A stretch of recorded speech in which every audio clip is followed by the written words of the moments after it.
ভাবে আবার দ্বিতীয় জলসায় গিয়ে যেন পৌঁছাতে পারি। আমি আপনাদের প্রত্যেকের জন্য দোয়া চাই এবং ফুরফুরা শরীফে যখনই যাবেন প্রত্যেককে দাওয়াত দিলাম, গরিবের বাড়িতে একটু মেহমানদারি হয়ে আপনারা আসবেন। একদম ছোট হুজুরের মাজারের কাছাকাছি ওখানে আমার বসার জায়গা আছে, বৈঠকখানা দরবার শরীফ বলতে পারে, ওখানে আমি বসি। যখনই যাবেন দেখা করবেন, বাড়িতে একটু মেহমানদারি হয়ে আপনারা আসবেন। বিদায় নেই, আসসালামু আলাইকুম। একবার দুরূদ শরীফ আল্লাহুম্মা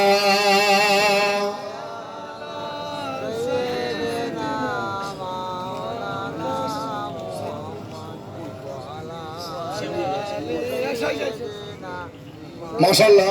আল্লাহ ঘরে আপনাদের খেদমতে আলোচনা করবে মুফতি সাহেব হুজুরের সন্তান, আপনাদের খেদমতে আলোচনা করবে মুফতি সাহেব হুজুরের ছেলে। আল্লাহ ঘরে প্রত্যেকেই কম বেশি আপনারা চেনেন, কি চেনেন না আপনারা? প্রত্যেকেই কম বেশি চেনেন, আপনারা জানেন, মহব্বত করবেন, ভালোবাসবেন, সম্পর্ক রাখবেন।